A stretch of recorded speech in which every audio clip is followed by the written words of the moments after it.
ያለው ፍቅር ቤተ እስራኤል ኢትዮጵያ ከፍተኛ ነው። በኢትዮጵያ በኩል ያለው ፍቅር ግን ሹር አይደለም።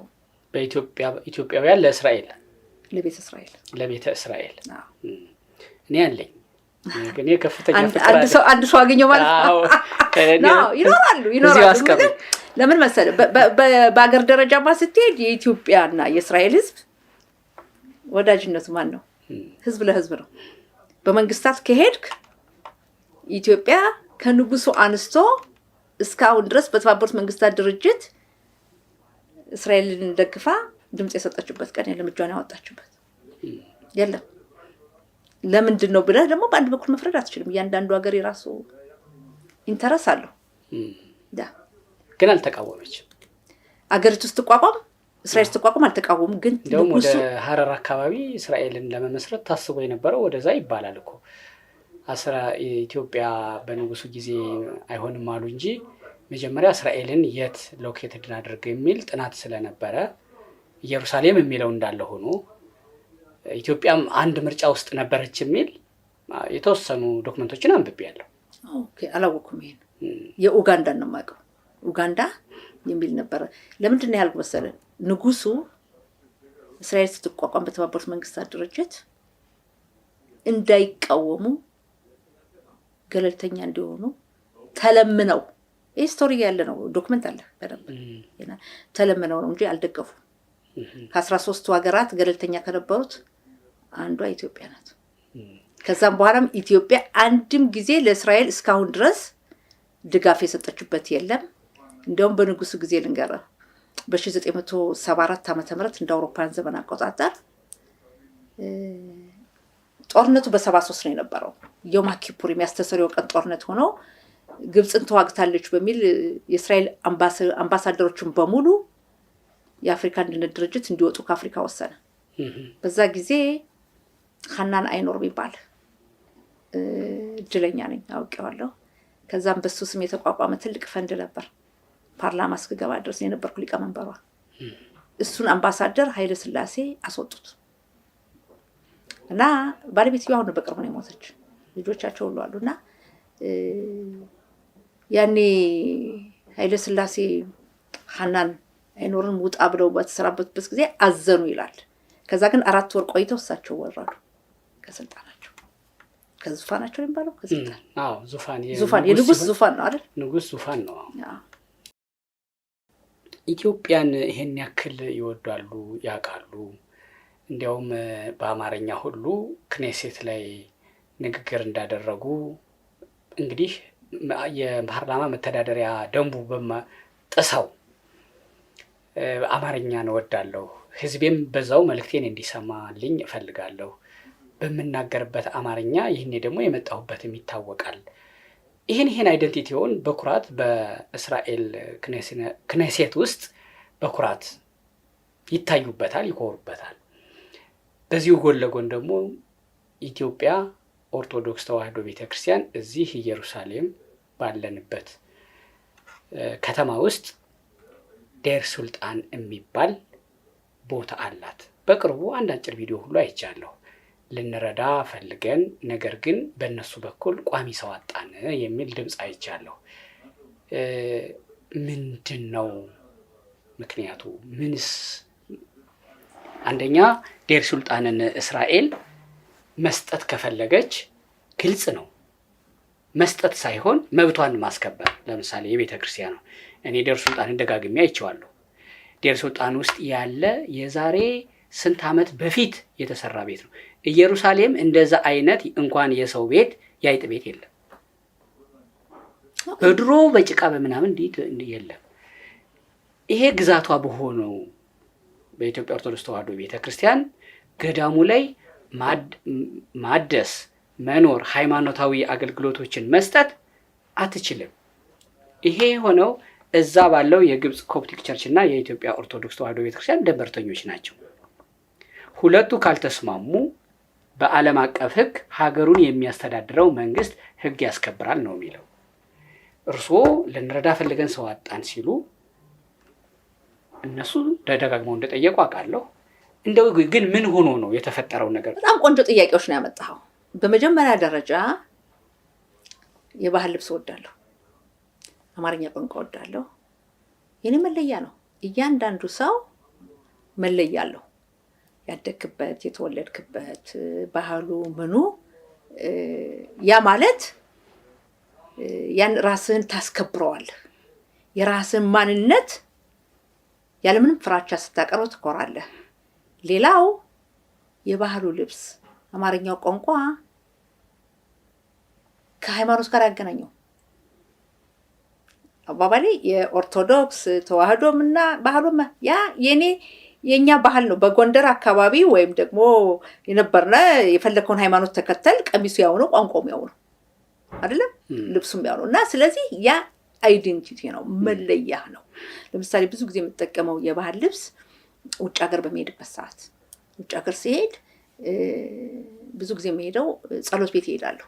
ቅዳሜ ቀን አርማታ ቅዳሜ በእኛ ጸሎት ቤት ይሄዳል። ሴናገግ ስለውስ ጠበሎሽ ይሄዳሉ እና ይገርማቸዋል፣ ይጠይቀዋል። ምንድን ነው ይሄ? አዎ ይሄ ምንድን ነው? የሚያውቁም ደግሞ ካሉ ዋይ ያምራል እኮ ቆንጆ ነው ምናምን ይላሉ። ደስ ይላል። ያ አለ። ቋንቋም እንዳልኩ ለምሳሌ ቋንቋ እኔ ብቻ ሳይሆን ልጆችም ይናገራሉ አማርኛ።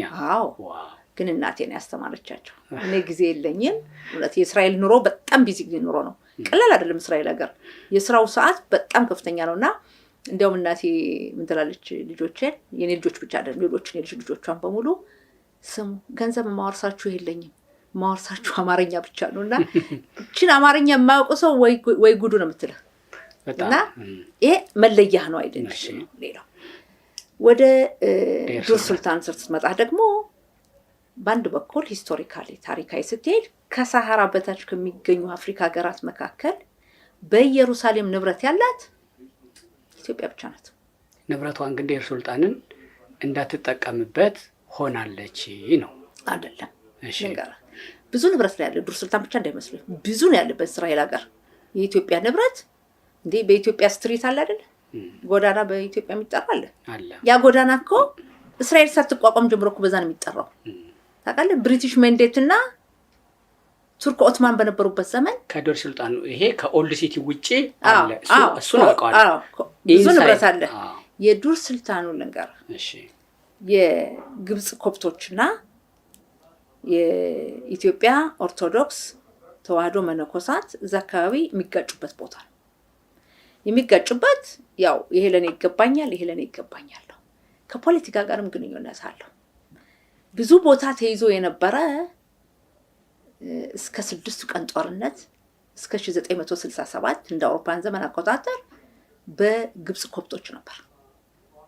ይሄን እዚህ ያሉ ክርስቲያኖች ጥንት የመጡትን ኢትዮጵያን ጠይቄ ያገኘሁት መረጃ ነው እንጂ ሌላ ቦታ ያገኘሁት አይደለም። በኋላ ግን ጦርነቱ ተነሳና የግብጽ ኮፕቶች ወጣው ሄዱ። በሄዱበት ሰዓት እስራኤል ለኢትዮጵያን ቆፍሩ ሰጠች፣ ግቡበት ብላ። እንደዛ ነው ያሉኝ እነሱ። ይሄ በዚህ እንዳለን ተውና እስራኤል የሁሉንም ሃይማኖት ቅዱስ ቦታ ትጠብቃለች። የቱንም እዚህ አሁን ከኦልድ ሲቲው ውጭ ያለውን ቅድም ያልኩን ቦታ ሁሉ ስትሄድ ማን ነው የሚያድሰው? እስራኤል መንግስት ነው የሚያድሰው። የኢትዮጵያ መንግስት ወጪ አያወጣም። የእስራኤል መንግስት የጥንት ቦታዎች፣ ህንፃዎች እንዲጠበቁ የሁሉንም ነው ይጠብቃል፣ ያድሳል። ቅዱስ ቦታዎች ግን ኮንፍሊክት ያለበት ቦታ እንዳለው ይጠበቃል አለ። አሁን ትክክል ነህ። እኔ ቦታውን አይቼዋለሁ፣ አውቀዋለሁ፣ ብዙ ጊዜ ሄድኩበት ነው። ያን ነገር ለማደስ ለማንቀሳቀስ ፈቃድ ያስፈልጋል። ያን ፈቃድ ለማድረግ ተደራጀን። አንድ የኢትዮጵያ አምባሳደር ነበሩ፣ ፍስሐ አስገዶም የሚባሉ። እሳቸው ሰበሰቡንና ወስደው አሳዩንና እናንተ ያላችሁ ወገኖቻችን የራሻ ቤተክርስቲያን የተከበረው በራሻ ጅው ነው፣ የኛን ደግሞ እርዱን ብለው ወሰዱን። ሄድን፣ ቦታውን አየነው። እንደውም የሚገርም በዛ ጊዜ ፓርላማ ውስጥ የኛ ወንድማችን አቶ ሽሎሞ ሞላ የሚባል የፓርላማ አባል ነበር። እኔ ያኔ ጋዜጠኛ ነበር። ሄድን፣ ቦታውን አየን፣ ጎበኘን። በእውነት ያሳዝናል። አሁን የአገር ውስጥ ሚኒስትሩ ነው ኃላፊነት ያለው እና የአገር ውስጥ ሚኒስትሩን ሄደን አነጋገር ነው። ሜይር ሽትሪት ይባል ነበር። ምንም ችግር የለም ተባለ። ከዛ ከኮሚኒቲው ከኢትዮጵያ ክርስቲያን ኮሚኒቲ ጋር ስብሰባ አደረጉልን፣ ተገናኘን። ከዛም መነኩሴው አንድ ኢትዮጵያ ሄዱ ይባልልሃል፣ አንድ አሜሪካ ሄዱ ይባላል፣ አንዴ 6 ወር ይፈጅብሃል። አሁን አንተ የዚህ ሀገር ውጥረት አለ፣ ስራ አለ እና አንድን ነገር ለማንቀሳቀስ እኔ አንድ ነገር የምፈልግ ከሆነ እኔ ነኝ የመጀመሪያው አሁን የመገኘት ያለብኝ አይደለም። እኔ አንተን እያመጣሁኝ በየጊዜው ያን ነገር ሳስታውስህ ነው የሚሆን ያለበት እንጂ አንተ ከተውከው ምንድን ነው የሚባለው አማርኛ ተረጣፋብኝ ባለቤቱ እና ያ ነው ከነሱ በኩል ድጋፍ አላገኘንም። ከዛ ሲል ታውቃለህ የፈረንጅ ሀገር ኑሮ ውጥረት አለ፣ ሁሉም ወደ ሌላው ፊና ይላልና ይሄ ነው ትልቁ መሰናክል የነበረው። በዛ ጊዜ የነበርን ሰዎች እኔ ያስታውሳለሁ በጥሩ ሁኔታ ተደራጅተን ልንረዳ ሌላው ቢቀር እንዲታደስ አምፖል እንኳን ለመቀየር እርስ በርስ ይጋጩ ነበር እና ያን ሁሉ ለማድረግና ትክክል ነህ። በዚህ አጋጣሚ እውነትም የኛ ትብብር ያስፈልጋል። የኛን ትብብር ደግሞ የሚያሰባስብ ኃይል ያስፈልገናልና ምናልባት በዚህ አጋጣሚ መልእክት ብታስተላልፍ ወይም ይሄንን ፕሮግራም ካዩ ምናልባት ሐሳባቸውን ቀይረው ሰብሰብ ብለው ይመጡ እንደሆነ ቅድም ፖለቲካም አለበት ሲሉ የእስራኤል ፖለቲካ፣ የግብጽ ፖለቲካ፣ የኢትዮጵያው እንደሌላ አውቃለሁ። የኢትዮጵያ ፖለቲካ አለም ከተባለ ባለመግባት እንደዛው እንደ ፍጥርጥራቸው ይሁን በሚል እንደሆነ መረጃው ስላለኝ የእስራኤል ነው የግብጽ ነው ፖለቲካው እዚህ በዴር ሱልጣን ውስጥ በመጀመሪያዎቹ አመታቶች የሶስቱም ፖለቲካ ነበረበት። የግብጽ ፖለቲካ አለ፣ የእስራኤል አለ። በደርግ ጊዜ ደርግ ከእስራኤል ጋር ግንኙነት አልነበረው። ፖለቲካ አለ፣ ፕሮ ሶቪየት ነው የነበረው አይደለ?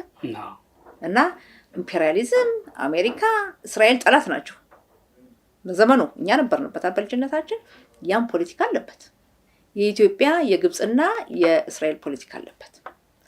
ምሳሌ ብትወስድ የፖለቲካውን ሂደት ከፋፍለህ ብታየው እስከ 6 ቀን ጦርነት ችግር አልነበረም። ከ6 ቀን ጦርነት በኋላ እስራኤል ለኢትዮጵያ አደላች። ግብጾች አውት ነበሩ። ግብጽና እስራኤል የሰላም ውል ሲፈርሙ እስራኤል ወደ ግብጽ አደላች። በዛ ጊዜ መንግስቱ ኃይለ ማርያም እስራኤልን እንደ ጠላት ነበር የሚያየው። የነበረውን ነው የምነግርህ። እንግዲህ ይሄን ራሴ ስለነበርኩ እዚህ አስታውሰዋለሁ። በተለይ ወደ መጨረሻ ዓመታት የነበረውን ስንነጋገርበት። አሁን ባለው ተጨባጭ ሁኔታ ግን ነው የምለው እኛ እዚህ ስላለን ፖለቲካውን ተጫዋቾች ነን። እኛ ስለኛ ቤተ እስራኤሎች ማለት ነው። እኛ ቤተ እስራኤሎች ፖለቲካውን መጫወት መቻል አለብን እና ያን ፖለቲካ ለመጫወት ግን ከባለቤቱ ድጋፍ ያስፈልጋል። ከባለቤቱ መነሳት አለበት። በፊተኛው ፖለቲካ ፓወር አልነበረም እዚህ። ይሄ ነው ባለፈው የገለጽኩትኝ በፕሮግራም በደርሶ መሰረቱ ወደ ሆነ ወደ ኢትዮጵያዊ ቤተ እስራኤል እዚህ ያለውና ኢትዮጵያም ጎንደርም ወዳለው ልምጣ። እዚህ ያለው እሰይ አበጀሸኛ ልጅ ለዚህ ለፓርላማ ለእስራኤል ክኔሴት በቃሽልን የሚል ደስ የሚለው ቤተ እስራኤላዊ ነው የሚበዛው ወይስ በሳቸው አገልግሎት በየትኛውም በጎንደርም በአዲስ አበባም ያለው ዘመዳችን ቤተሰባችን ምክንያቱም ተጠያቂ እሳቸው ስለሆኑ እየመጣልን አይደለም የሚል አኩራፊ ነው የሚበዛው? ይወዶታል ወይስ ይልዎታል? እንግዲህ አንተ ለምትሰራው ስራ ሰው እንዲወድ ብለህ መስራት የለብህም። ለሰው ነው የሚያገለግሉት። አገልግሎቱ ለምድራዊ ግን ሰው እንዲወድ ማድረግ አለብህ። ማድረግ ትክክለኛ አገልግሎት መስጠት መቻል አለብህ። ያ ነው ትክክለኛ አገልግሎት መስጠት አለብህ። አንደኛው ሰው እንዳይጎዳ፣ የተጎዳ ካለ ለመርዳት መጣር አለብህ። ያ ነው ትልቁ ዓላማ። ያ ሲባል የሁሉ ፍላጎት አታሟላ። ያ ሲባል ደግሞ ህግ አለ። ከህግ ውጭ መሆን አትችልም። እስራኤል ሀገር ህግ አለ። መስራት ያለብህ በህጉ መንገድ ነው። ህጉን ለመለወጥ ተጽዕኖ ማድረግ ትሞክራለህ። ህጉን ለመለወጥ ትግል ታደርጋለህ። ከዛ ውጭ ግን ሰው ይወደኛል ብለህ ማድረግ የለብህም። ሰው ይጠላኛል ብለህ ማድረግ የለብህም። አንተ የምታምንበትን ጥሩ ነገሮችን መስራት አለብህ። የፈለገው ጊዜ አንተ ባለህበት ኃላፊነትህን መወጣት መቻል አለብህ። ኃላፊነትህን የምትወጣው ደግሞ በህጋዊ መንገድ መሆን አለበት። ከህግ ውጭ የሚሆን ነገር ዋጋ የለውም። ተቃዋሚህም ይበዛል። ከህግ ውጭ የምትሆንበት ሰዓት ወንጀለኛ ነው የምትሆነው። ግን ህጉ ለሰዎች እንዲጠቅም መለወጥ አለብህ። ባትለውጠው መሞከር አለብህ። ያ ነው ያለው። እኔ የመጣሁት ሲምባ ቱር ኤንድ ትራቨል የሚባል ለኢትዮጵያ ላሉ ክርስቲያኖችን ወደ ኢየሩሳሌም አምጥቶ ቅዱሳን ቦታዎችን የሚያስጎበኝ ድርጅት ነው እና ስንጎበኝ በጣም ከሚገርሙኝ ነገሮች አንዱ የሚጎበኘው የቤተ ክርስቲያንና ከሐዋርያት ከቅዱሳን ጋር ከራሱ ከኢየሱስ ክርስቶስ ከድንግል ማርያም ጋር የተያያዙ ነገሮችን ብቻ ነው። እርስዎ ከነዚህ የተለዩ እኮ እስራኤል ብዙ ነገር አላት የሚሉኝ የሚመክሩኝ እዩዋቸው ብለው የሚጠቁሙኝ አለ? በጣም ብዙ ነው ያለው። የሚደንቅህ በሚመጡበት ሰዓት ይገባኛል። የፕሮግራም መጣበብ አለ፣ የጊዜ እጥረት አለ። የሚመጡ ሰዎች ቅዱስ ቦታዎችን አይተው ነው የሚሄዱት። ነገር ግን በዚህ አጋጣሚ ደግሞ እስራኤል ውስጥ መታየት የሚገባቸው ቦታዎች አሉ። ምሳሌ ብሰጥህ አንዱ ትልቁ ለእስራኤል ሕዝብ እልቀት ምልክት የሆነውና መታሰቢያው ቤተ መዘክሩ በጀርመን ናዚዎች ለተፈጸመው ጭፍጨፋና ከዛም ደግሞ እስራኤል ለመልሳ ለመቋቋሟና ለዚህ ፓወር ኃይል የሆነ ትልቅ ቤተ መዘክር አለ ኢየሩሳሌም፣ ያድ ቫሸም ይባላል። ያንን ቢያዩ መልካም ነው። ብዙ አንደኛ የሰብአዊነት ሁኔታን ትማራለህ፣ ታያለህ፣ ጭካኔን ታያለህ፣ ጥንካሬን ታያለህ። ኔቨር አጌን ያ ነገር እንዳይደገም ትላለህ። በሌላ ህዝብ ላይ የሚደርስ እልቂትን ትቆምለታለህ። የህዝብ ጭፍጨፋን ትዋጋለህ። በጎሳ ምክንያት፣ በዘር ምክንያት፣ በሃይማኖቱ ምክንያት፣ በተለያየ ምክንያት ህዝብ ሲጎዳ ዝም ብለህ እንዳታይ ያደርጋል። ወይም የእስራኤልን ጥንካሬ ከየት መጣ የሚለውንም ትማራለህ እና ያን ቢያዩ ደስ ይለኛል። አንደኛው ሌላው ደግሞ በመካከለኛው ምስራቅ ታላቋ ዲሞክራሲ በእስራኤል ፓርላማ 120 ነን። ከ120 10 አረቦች ናቸው። የአረብ ዜጋ የሆኑ የእስራኤል ፓርላማ አባላት አሉ። ከእስራኤል ህዝብ ከ10 ሚሊዮን 2,100,000 አረብ የእስራኤል ዜጋ ያላቸው ናቸው። ፓስፖርታቸው፣ ዜግነታቸው ያንም ለማየት አሁን ከተቀመጥንበት ፓርላማችን ቢመጡም ደግሞ ደስ ይለኛል። በአጠቃላይ ብዙ የሚታዩ ነገሮች አሉ ከቅዱስ ቦታዎች በተጨማሪና ይሄን እንዲያዩ አስጎብኚዎች ቢያመጧቸው በጣም ጥሩ ነው ብዬ አስባለሁ። በጣም ጥሩ ጥቆማ ነው። ከአንድ 5-6 ወር በፊት ለአንድ ኢንተርቪው ወደ ቱርክ ሂጄ ነበረ። ኢስታንቡል ይስሐቅ እሸቱ የሚባል ታዋቂ ኢትዮጵያዊ ጋዜጠኛ፣ እኔ ሙስሊም ጋዜጠኛ ነኝ ብሎ ነው ራሱን የሚገልጸው። እሱ የቀጠናውን ፖለቲካ በደንብ ይፈተፍተዋል። ጠይቄውም ነበረ እስራኤልን በተመለከተ። እስራኤል አሁን ከዚህ በኋላ ዋጋ የላትም። እነ እንግሊዝ፣ አውሮፓ፣ አሜሪካን ቢሆን የተወሰኑት እየሸሹ ነው። ድሮም ቢሆን የነሱ ድጋፍ ነው እንጂ ያቆማት እስራኤል እኮ አፓርታይድ ናት ብሎኝ ነበረ። ለእኔ ሳይሆን ለሱ መልስ ካለውት ብዬ ነው። እንግዲህ ታሪክን መማር ያስፈልጋል፣ ማንበብ ያስፈልጋል። ከስሜት አይደለም የሚነገረው፣ ወይም ደግሞ የሃይማኖት ጦርነት አይደለም። ነገሮችን ጠለቅ ብሎ ማወቅ ያስፈልጋል። እስራኤል ማናት? የእስራኤል ህዝብ በዓለም ላይ 15 ሚሊዮን ነው። ለምንድን ነው ከ15 ሚሊዮን ያለው ህዝብ የኖቤል ተሸላሚ የሆነው 25% የህዝብ የሆነው? ከ1 ቢሊዮን በላይ እስልምና እምነት ተከታይ የለም። ከ1 ቢሊዮን በላይ ህንዶች የሉም። ከ1 ቢሊዮን በላይ ቻይናዎች የሉም። ለምን ይሄ 15 ሚሊዮን ህዝብ 25% የኖቤል ተሸላሚ ሆነ? የእስራኤል የፈጠራ ችሎታ ለምን ከሌላው ሀገር በለጠ? የእስራኤል ልጆች ቁጥራቸው ጥቂት ለምንድን ነው የበለጠው? እያንዳንዳችን የምንጠቀምበት ሞባይል፣ ማንኛውም ባለም ያለ ሞባይል የእስራኤል ጭንቅላት አለበት። በዓለማችን ላይ በረሃ ምንም የሌላት እስራኤል ዛሬ ውሃ ለውጭው ዓለም የምታድል ናት። ውቅያኖሱን ጨውን አጣርታ የምታድል ናት። በሕክምና ሄድን እንደሆን በአሁኑ ሰዓት የልብ ህመም ያላቸው ሰዎች ቀዶ ጥገና አሁን የሚገባላቸው ባል የእስራኤል ፈጠራ ነው። መንገድ መኪና ስንነዳ የምንጠቀምበት ወዝ የእስራኤል ፈጠራ ነው። የቴክኖሎጂ ዛሬ እስራኤል በግብርናው በማን በኩል ስንሄድ ለምንድነው ስታርታፕ ኔሽን የሆነችው? እና ይሄን ሁሉ የያዘ ህዝብ ያልቅለታል ይጠፋል ብሎ የሚያስብ ካለ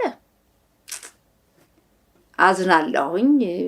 በዚህ አጋጣሚ የዚህ አይነት ስሜት ካለው መመክረው መመሰለ መልካሙን ቢያስብ ጥሩ ነው። እድሜ ይስጠውና ብዙ አመት ይቆይ። እድሜ ያርዝም እስራኤል አምላክ ያያል። ይሄን ነው የምለው። ሌላ የምለው ብዙም ነገር የለኝም። ለምንድን ነው ብትል ይሄው አሁን እናንተ እዚህ ቁጭ ብለናል። ትልቁ ታሪክ በዚህ ሳምንት የሆነው ልንገር። የጀርመን ናዚዎች የእስራኤልን ህዝብ ለማጥፋት 6 ሚሊዮን ጨፍጭፈዋል። ከዛ ጭፍጨፋ የተረፈው መጥቶ አገር አቋቋመ። አገር አቋቁሞ ተመልከት፣ ገና 76 አመት ነው። 76 እኮ ለሰው እኮ ገና ሽበት ያለው ሰው ነው። የሚሰራ የሚንቀሳቀስ ነው። ይቅር ለሀገር ያን የፈጸመች ጀርመን ራሷን ከጠላት ለመከላከል በቢሊዮን የሚቆጠር ዶላር አውጥታ ከትላንት ወዲያ ከእስራኤል የጦር መሳሪያ ገዛች። ከዚህ የበለጠ እንግዲህ ምን ያስፈልጋል? ከዚህ የበለጠ ምንም አያስፈልግም። እና ብዙዎችን አይቻለሁኝ። በተለይ በዚህ በኦክቶበር 7 በነበረው ጦርነት ብዙ ጊዜ በኢትዮጵያ አየው የነበረ የእስልምና እምነት ተከታዩ እስራኤል ትጠፋለች፣ እስራኤል እንዴት ትሆናለች፣ የክርስትና እምነት ተከታዩ የእስራኤል አምላክ እስራኤልን ያኖርልን ትሰማለህ። እና ባየሁበት ጊዜ በተለይ የእስልምና እምነት ተከታዮች በውጭም ያሉት ኢትዮጵያ ማለት በእስራኤል ላይ እንደዛ ሲናገሩ ሁሉም ባይሆኑ እኔ ቅር አላለኝም። ለምን ነው ቅር ያላለኝ ብትል በእስራኤል ላይ ምን ያመጣሉ? ምንድነው የሚያመጡት ጉዳት? እስኪ ንገረኝ። ኢትዮጵያ ሆኖ እንደዛ ለውጭ ሆናል ምንም ነገር። እስራኤል ነው ትኖራለች፣ እስራኤል ነው ትቀጥላለች። ያዘንኩት ለማን መሰለህ? ለኢትዮጵያ ነው ያዘንኩት። ለምን በላይ በኢትዮጵያ ያዘንኩት በአሁኑ ሰዓት በብሔረሰብ ያለው ግጭት አልበቃ ብሎ የሃይማኖትን ከጨመሩበት ያቺ ትልቅ ሀገር በአፍሪካ የምትደነቀው በቀኝ ግዛት ያልተገዛችው ትልቋ ምልክት የሆነችውን ሀገር ምን ያረጋታል ብዬ አሰብኩ። ስለ እስራኤል መናገር ስለ ሃይማኖት መናገር ነው እንዴ? አይደለም። ለዛ እኮ ነው፣ ለዛ ነው የምለው። ስለዚህ በዛ ምክንያት እንግዲህ የእስልምና እምነት ተከታዩ ስለ እስራኤል ከተናገረ እሺ፣ አየው ይሄን ነገር ጠለቅ ብሎ አውቀው የሚናገረው ከሃይማኖት ጋር አያይዞ ነው። እና በኢትዮጵያ ያለው የጎሳ ግጭት አልበቃ ብሎ ደግሞ ሃይማኖትን ከጨመሩበት በጣም አደገኛ ነው። በጣም በጣም አደገኛ። ለእስራኤል ምንም አያመጣም። እሷ ተፈጽመዋለች ለሚባለው ፍልስጤም፣ ጋዛ የሚነሱ ነገሮች አሉ። ይሄ ከበባ ነው፣ ዘር ማጥፋት ነው። እሷ ላይ የሆነባትን ያን ማስታወሻ እንዲህ ልጠፋ ነበረ ብለው ተሰብስበው እስራኤል ሀገር ሆነው አሁን እነሱ ላይ የሆነው ሌላ ላይ እያደረጉት ነው መከራከሪያው። ይሰማሉ። ይሄን ተመልከት። ይሄንን ብዙ ጊዜ ብሬን ዋሽ ጭንቅላታቸውን የታጠቡ ሰዎች አሉ። ፋክቱን ማየት አለብህ። አንተ እዚህ እያየ ነው እስራኤል ሀገር መጣ በምን አይነት ሁኔታ ሰው እንደሚኖር ታያለህ። ያለው ሁኔታ አለ እና መጥቶ ማየት ትክክለኛውንም ማቅረብ ያስፈልጋል።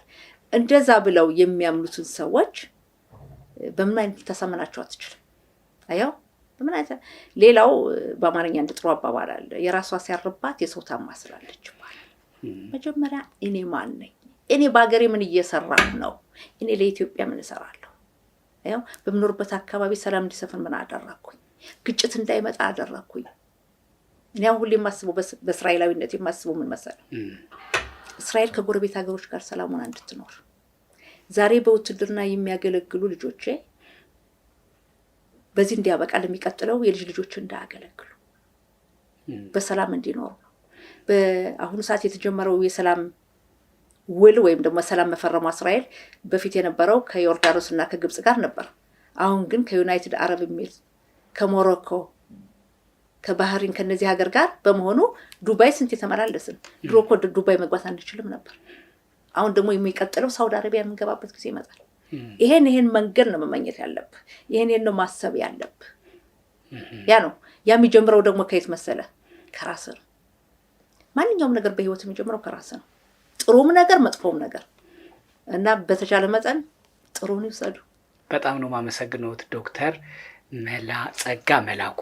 አሁን እዚህ ያለንበት ቢሮ የክኔሴት የግል ቢሮ ሆኖ ወጣ ሲሉ ደግሞ የፓርላማው አለ ዋናው ንግግር። እንደውም ጠቅላይ ሚኒስትር ቤንያሚን ኔታንያሁ ንግግር ሊያደርጉ ነው፣ እየመጡ ነው፣ ይጨርሱ ተብሎ አሁን በር ተንኳኩቶ አይተናል። ወደዛ ሊሄዱ ነው። ከዛ ጊዜው ነው ቀንሼ የወሰድኩት።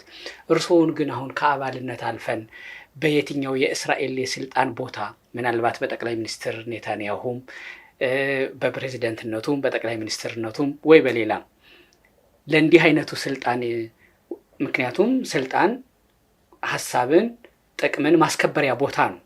ለዛ እንደሚሰው ቅዱስ ነገር ስለሆነ አንድ ተጫዋች ቻምፒየንስ ሊግ ለመብላት በኳስ ማለት ይሄ ነው ፕሪሚየር ሊጉን ለመብላት መጫወት የተጫዋችነቱ ህግ ነው የቆመበት ነው።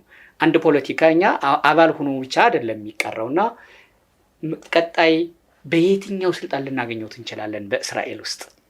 እንግዲህ አይታወቅም። የሰው ልጅ ምልህ ምንድነው ከጎንደር ስወጣ እዚህ ቦታ ደርሳለሁ ብዬ አልጠበኩም። በሂደት የሚመጣ ነው። ሁሉም ነገር በሂደት ይመጣል። እኔ ብዙ ነገሮችን አድርጌያለሁ በእስራኤል ታሪክ። 34 ዓመት ጋዜጠኛ ነበርኩ። የሬዲዮ ጣቢያ ዳይሬክተር ነበርኩ። እንዲያውም ይገርማል ከአማርኛ ከትግርኛ ዳይሬክተርነት አልፎ የ7 ቋንቋዎችም ዳይሬክተር ነበርኩ። ከዛ በእስራኤል ሀገር የመጀመሪያ የሂብሩ ሬዲዮ ጣቢያ የሴት ዳይሬክተር እኔ ነኝ። ኢትዮጵያዊ ሳይሆን ሴት እና ብዙ ሰርቻለሁ። በጋዜጠኞች ማህበር ብዙ ሰርቻለሁ። የኤቲክስ ፍርድ ቤት ዳኛ ሁሉ ነበርኩ። አዎ የሙያው ፍርድ ቤት አለን። እኛ ጋር ከባድ ነው። በሙያው ፍርድ ቤት እስር ቤት አትገባም። ነገር ግን አንድ ነገር ጽፈህ ወይም አሁን አንተ ባንተ ፕሮግራም የተሳሳተ ነገር ብታቀርብ ሰው መጥቶ ትክክል አላቀርብም ብሎ ለኤቲክስ ፍርድ ቤት ቢያቀርብና ተሳስተሃል ያን ነገር ይቅርታ ብለህ አቅርብ እንደገና ተብሎ ከተወሰነብህ ውድቀት ነው። እንደ ቀላሉ አስተካከልኩ አይደለም። ያንተ ሞኒትን ስምህ ነው የሚጠፋው እና በጣም በጣም ታፍ ነው። በኮሚኒቲ ብዙ አመት ነው የሰራሁት። የኢትዮጵያ ቤተ እስራኤሎች ትልቅ ድርጅት ነበረ። እዛም የመጀመሪያዋ ሴት ነበርኩ የቦርድ አባል። በዛ ብዙ አመት አገልግያለሁ። በኮሚኒቲያችን ብዙ ነገሮችን አገልግያለሁ። ከዛም ይኸው አሁን 3 አመት እየሆነ ነው ወደ ፓርላማ። የሚቀጥለው አይታወቅም እንግዲህ ምንድን ባለው ወደ ምን ሄድበት እንሄዳለን። ግን የርጅና ጊዜን ግን በጽሁፍ ማሳለፍ ፈልጋለሁ። ብዙ ነገሮችን መጻፍ ፈልጋለሁ። ኦኬ። የአይሁድ የጥላቻ ንግግር አይዲኤፍ ነው የሚባለው? ኤዲኤል የስ የትኛውም ሀገር ያለ ሰው እንዲህ አይነት ንግግር ከተናገረ አይሁድ እንዲህ ነው ጀውሾች እንዲህ ናቸው ካለ በየትኛውም ሀገር ህግ ከሶ ፍርድ ቤት ያቆማል የሚል ነገር ሰምቼ ነበር። ምን ማለት ነው እሱ? በትክክል ጥሩ ነገር። አንታይሴሚቲዝም ጸረ ይሁዳውያን እንቅስቃሴ የሚያካሂዱ አሉ። እሺ ዝም ብሎ ብቻ በመጥላት ለምሳሌ ንገረህ እስራኤል የማይኖሩ እንግሊዝ ሀገር የሚኖሩ ወይም ፈረንሳይ ሀገር የሚኖሩ ጁ በመሆናቸው ብቻ መጥፎ ነገር ይፈጽምባቸዋል። ወይም ደግሞ ተነስቶ አንዱ ጁን ይሳደባል። ምንም እንትን ነው አንታይሴሚቲዝም እንለው ይሄ ነው። ይሄን የሚያደርግን የሚከራከር ታላቅ ድርጅት አለ። ኤዲኤል ይባላል። ኤዲኤል አዎ እሺ። እና ካስፈለገህ በኋላ እንትን እነግርሃለሁ። ወረቀቶቹ ብዙ አሉ። የት መሰለህ ጽፈት ቤቱ ዋናው ዋሽንግተን ዲሲ ነው። እስራኤል ኢየሩሳሌም እዚህ ከዚህ ከፓርላማችን ቅርብ አይደለም። እንትን ሩቅ አይደለም፣ ቅርብ ነው። ብራንች አለው፣ ቅርንጫፍ አለው። እና ይሄ ነገር ተከታትሎ ለፍርድ ያቆማል። ፍርድ የሚያቆም የራሱ ፍርድ ቤት የለውም።